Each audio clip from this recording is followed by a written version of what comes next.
अस्सलाम वालेकुम dear student, मैं फिर से आपकी खिदमत में हाजिर हुआ नए टॉपिक के साथ, प्रोटीन के साथ। प्रोटीन प्रोटीन हाँ हाँ, वो कहते हैं कि प्रोटीन का नाम ही बंदा ले ले तो मुंह में थोड़ा सा एक अजीब किस्म की फीलिंग स्टार्ट हो जाती है कि यस, मैंने गोश्त तो खाना है, मछली भी खानी है, क्योंकि उसमें प्रोटीन है और वो बहुत ही ज़्यादा ताकत हमें जो प्रोवाइड करेगी। ठीक, तो प्रोटीन बड़ा इंटरेस्टेड टॉपिक है। मैं कोशिश करूंगा इसे बहुत डिटेल से लूँगा, बहुत से मैं आपकी बुक से थोड़ा सा हट के भी चीज़ें आपको समझाने की कोशिश करूंगा। मेरी कोशिश होगी इंशाल्लाह आपको मैं समझा के दूंगा।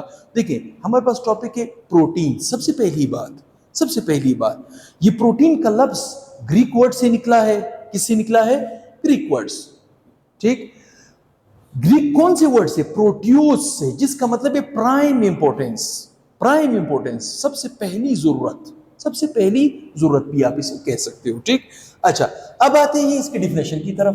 मैंने डिफिनेशन लिखा हुआ है, ताकि ताकि ताकि ताकि ताकि ताकि ताकि हमारा वक्त बचे और हम मेन पॉइंट्स की तरफ जा सके। देखिए, the high molar mass organic compound है, ऑर्गेनिक कंपाउंड, लेकिन इसका मोलर मास क्या है? ज्यादा, 10,000 से भी ज्यादा। इसका मतलब है कि प्रोटीन आपके पास क्या हुआ?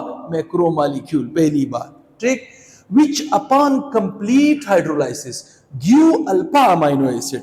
जी, ऐसा ऑर्गेनिक, ऐसा हायर मोलर मास वाला ऑर्गेनिक कंपाउंड जिसकी अगर आप हाइड्रोलाइसिस करवाओ तो वो आपको अल्फा अमाइनो एसिड दे। मैंने क्या कहा? Alpha amino. थोड़ा सा इस बात को समझते हैं। देखिए, हमारे पास अमाइनो एसिड, ठीक, तीन टाइप्स के, तीन टाइप्स के। एक हमारे पास है अल्फा अमाइनो एसिड, दूसरा है बीटा अमाइनो एसिड, तीसरा है गेमा अमाइनो एसिड। मेरी बात यहां तक आपको समझ आ रही होगी। ठीक, ये तीन टाइप्स बड़े पॉपुलर अंदाज में पाए जाते हैं। मेरी बात यहां तक आपको समझ आ रही होगी। ठीक, अब गौर से सुने, प्रोटीन हमें वो अमाइनो एसिड, प्रोटीन के हाइड्रोलाइसिस के बाद हमें वो अमाइनो एसिड मिलेगा जो अल्फा अमाइनो एसिड हो। क्या हो? अल्फा। इसका मतलब है कि प्रोटीन हमें ये बना के देगा, ये बना के नहीं देगा, थोड़ा सा मैं इसको समझाऊंगा। अल्फा अमाइनो एसिड किसे कहेंगे, बीटा अमाइनो एसिड किसे कहेंगे, गेमा अमाइनो एसिड किसे कहेंगे। ठीक, थोड़ा सा मैं इसको क्लासिफाई करूंगा। अल्फा अमाइनो एसिड, इसे हम कहते हैं सेंटर वाला कार्बन। यहां पे मैं लगाता हूं COOH, मेरी बात समझ रहे हो? COOH। ठीक, यहां पे मैं लगाता हूं NH2, यहां पे मैं लगाता हूं H और यहां पे मैं लगाता हूं R का मतलब है ये कार्बन एक्सटेंड हो सकता है, यहां पे कुछ भी हो सकता है। R यहां पे हाइड्रोजन भी हो सकता है, R यहां पे नंबर ऑफ कार्बन भी हो सकता है। ये वो alkyl group, simple alkyl group को शो नहीं करेगा। R आपके पास और ग्रुप भी हो सकता है। ठीक, अब गौर से सुने, ये जो फंक्शनल ग्रुप है, ये बात मैं कई दफा आपको ऑर्गेनिक केमिस्ट्री में भी बता चुका हूं। इस फंक्शनल ग्रुप की इस कार्बन को अगर आप एग्जेम्प्ट करेंगे तो ये जो पहला कार्बन कहलाया जाता है अल्फा। अगर इस अल्फा पे अमाइनो ग्रुप होगा तो वो कहलाया जाएगा अल्फा अमाइनो एसिड। वो क्या कहलाया जाएगा? Alpha amino acid. चलिए बीटा को भी थोड़ा समझते हैं। बीटा के केस में क्या होगा? 1 2, यहां पे COOH, यहां पे आपके पास NH2, यहां पे आपके पास R, यहां पे आपके पास H, यहां पे H, यहां पे H। ठीक, अब गौर से सुनिए, ये जो फंक्शनल ग्रुप है, इसके बाद पहला कार्बन है अल्फा, ये है बीटा। बीटा के ऊपर अगर अमाइनो ग्रुप अटैच हो, क्या हो? Amino group. ठीक, तो वो कहलाया जाता है बीटा अमाइनो एसिड। ये बीटा अमाइनो एसिड हमें प्रोटीन नहीं बना के देगा, प्रोटीन में हमें ये नहीं निकलेगा। तीसरे नंबर पे हम आते हैं गेमा अमाइनो एसिड। गेमा अमाइनो एसिड कैसे बनेगा? 1 2 3, यहां पे COOH, ठीक, यहां पे आप लगा ले NH2, यहां पे आप R लगा दें, यहां पे H, यहां पे H, यहां पे H, यहां पे H, यहां पे H। मेरी बात यहां तक आपको समझ आ रही होगी। ये फंक्शनल ग्रुप है COOH, कार्बोक्सिल ग्रुप इसे कहा जाता है। इसके बाद ये है पहला कार्बन अल्फा, ये है बीटा, ये है गेमा। अगर गेमा के ऊपर अमाइनो ग्रुप अटैच हो तो वो हमारे पास गेमा अमाइनो एसिड कहलाया जाता है, जो कि हमें प्रोटीन के अंदर नहीं मिलेगा। हमें प्रोटीन के अंदर कौन सा अमाइनो एसिड मिलेगा? This one. हमारा टारगेट ये है, हमारा टारगेट ये।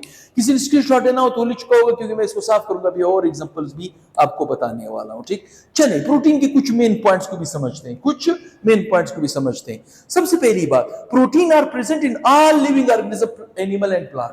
प्रोटीन आपके पास तमाम लिविंग ऑर्गेनिज्म में पाया जाता है। वो प्लांट में भी आपको मिलेगा, प्रोटीन मिलेगा, लेकिन कम। एनिमल में ज्यादा चांसेस है इसके, ठीक, एनिमल में। ठीक, अब आते हैं दूसरा point, second point, main point. Life is impossible without protein. जिस बंदे को प्रोटीन नहीं मिलेगा, मैंने क्या कहा, जिस बंदे को प्रोटीन नहीं मिलेगा उसकी जिंदगी बड़ी खराब हो जाएगी, उसकी हड्डियों में दर्द होगा, उसके बाल गिरेंगे, ठीक, उसके जिस्म में बहुत किस्म की बीमारियां प्रोड्यूस हो जाएगी। तो प्रोटीन आपके पास, प्रोटीन के बगैर, protein is impossible without protein, life is impossible without protein. ठीक, नंबर 3, तीसरा point, they are present in skin, बालों में पाया जाता है, स्किन चमड़े में पाया जाता है, एयर्स में पाया जाता है, वोल्फ नेउन में पाया जाता है, फीदर में पाया जाता है, नेल्स, ऑर्स, ऑप्स एंड नर्व्स वगैरह में पाया जाता है, बहुत सी चीजों में ये पाया जाता है। ठीक, number 4, the percentage of elements present in protein। Protein, चूंकि प्रोटीन का जो बुनियादी यूनिट है वो है अमाइनो एसिड, मतलब अमाइनो एसिड से बनता है। कौन से अमाइनो एसिड से? अल्फा अमाइनो एसिड से बनता है।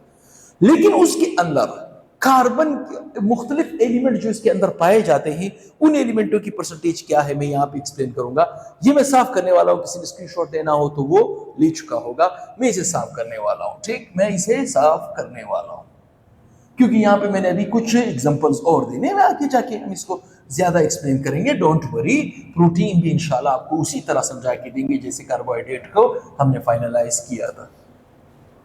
ठीक, अब गौर से सुने, हमारे पास ये यहाँ पे मैं लिख रहा हूं प्रोटीन, मैं फिलहाल अमाइनो एसिड की तरफ नहीं जा रहा हूं। ठीक ठीक, बनता बुनियादी तौर पे अमाइनो एसिड से ही है। प्रोटीन के अंदर मुख्तलिफ एलिमेंट्स पाए जाते हैं, और हर एलिमेंट की अपनी अपनी कंसर्न परसेंटेज आपको मिलेगी, ठीक। सबसे पहले नंबर पे हमारे पास कार्बन प्रोटीन के अंदर मौजूद होगा, ऑक्सीजन मौजूद होगा, नाइट्रोजन मौजूद होगा, हाइड्रोजन मौजूद होगा, ठीक, और सल्फर मौजूद होगा और फास्फोरस मौजूद होगा। लेकिन कुछ ट्रेसेस अमाउंट यहां पे मैं लिख रहा हूं, कुछ ट्रेसेस अमाउंट आपको कुछ और एलिमेंटों की भी कभी कभार प्रोटीन के अंदर मिलेगी, ठीक। वो कौन से एलिमेंट्स हो सकते हैं? वो कॉपर हो सकता है, वो आयोडीन हो सकता है, ठीक, वो मैंगनीज हो सकता है, और वो आपको जिंक भी मिल सकता है, ठीक। ये ट्रेसेस अमाउंट है, ना होने की इक्वल। तो सबसे पहली बात, प्रोटीन के अंदर जो कार्बन है ये सबसे ज्यादा पाया जाएगा। अब कॉमन सेंस की बात है, हमने पहले स्टार्ट में डिफिनेशन में कहा था, high molar mass organic compound, ऐसा ऑर्गेनिक कंपाउंड जिसका मोलर मास बहुत ही ज्यादा हो, तकरीबन 1000 ग्राम पर मोल से भी ज्यादा हो।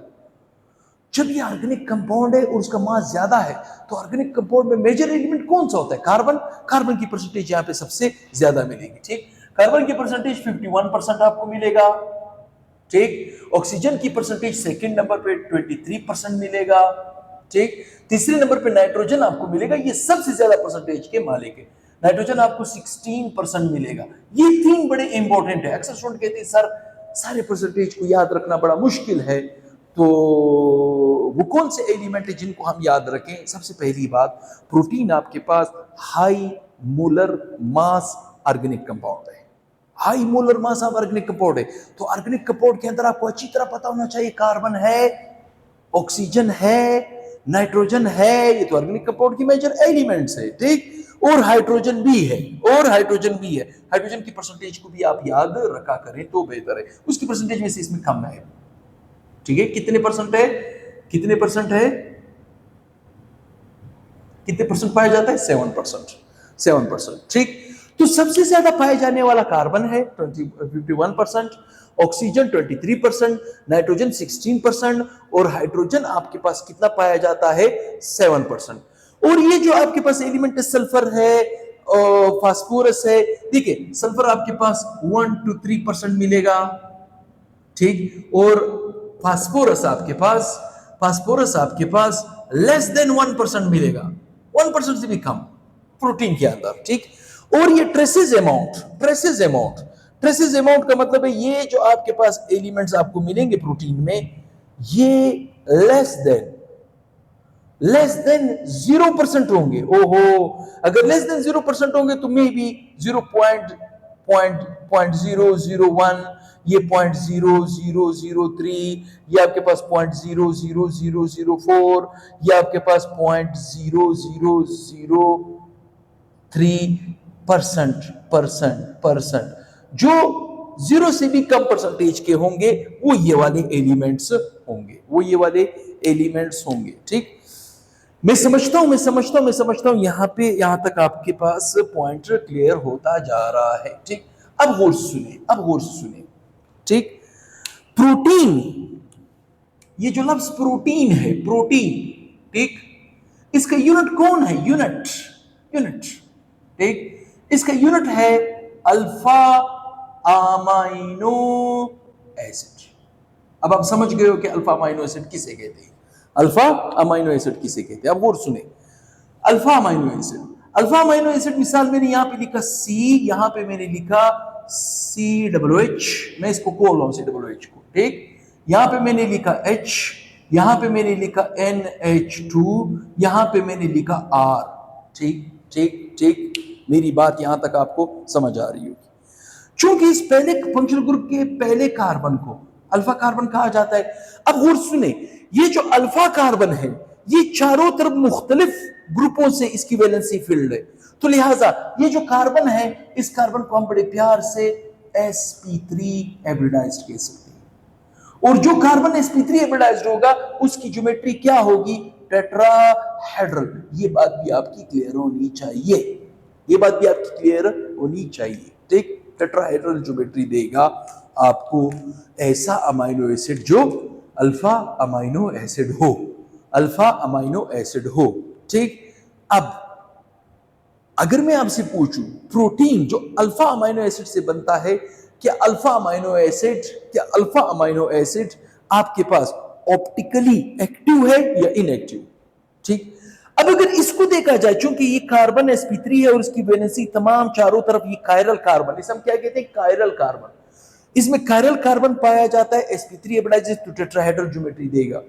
दूसरे अल्फा अमाइनो एसिड और भी आपको सारे टेट्राहेड्रल ज्योमेट्री ही देगा, लेकिन इसमें एक मॉलिक्यूल है, एक कंपाउंड है जिसे हम कहते हैं एलानीन, सॉरी एलानीन नहीं, ग्लाइसिन, जो सबसे मीठा है। उस एक कार्बन, जो इस एक कार्बन के अंदर कायरल कार्बन नहीं है, क्योंकि वहां पे दोनों तरफ H है। खैर मैं आगे जाके समझाऊंगा आपको, दोनों तरफ H है तो वो कायरल कार्बन है। एक अल्फा अमाइनो एसिड हमारे पास प्रोटीन के अंदर कितने अमाइनो एसिड्स होते हैं? 20 के अंदर 9 एसेंशियल है और 11 नॉन एसेंशियल्स है। इसी क्लासिफिकेशन में आपको आगे लाके देखूंगा। मैं समझता हूं यहां तक आपके पॉइंट क्लियर हो गए। अब मैं इसके बाद इसकी क्लासिफिकेशन करके दूंगा, मुख्तलिफ तरीकों से करके दूंगा, उसकी एग्जांपल्स के अंदर भी जाऊंगा, उसकी एग्जांपल्स भी आपको क्लियर करके दूंगा। किसी ने स्क्रीनशॉट लिया हो तो वो ले चुका होगा। अब मैं नेक्स्ट वीडियो के साथ, नेक्स्ट लेक्चर के साथ आ रहा हूँ, इसकी क्लासिफिकेशन के प्रोटीन को हम एज ए होल कैसे क्लासीफाई करते हैं और अमाइनो एसिड की बुनियाद पे हम इसे कैसे क्लासीफाई करते हैं, तो उसकी क्लासिफिकेशन में नेक्स्ट वीडियो के अंदर दूंगा। तो काइंडली अगर चैनल पसंद आता है तो कम से कम 2 दोस्तों के साथ शेयर ज़रूर करें, लाजमी करें, और सब्सक्राइब किया करें और लाइक दिया करें, ताकि चैनल भी आगे प्रमोट हो जाए और आपके लिए भी आसानियाँ बने। तो बहुत ही जल्द नेक्स्ट वीडियो के साथ हाजिर होऊंगा। अल्लाह हाफिज़, दुआ में याद रखें। अल्लाह हाफिज़।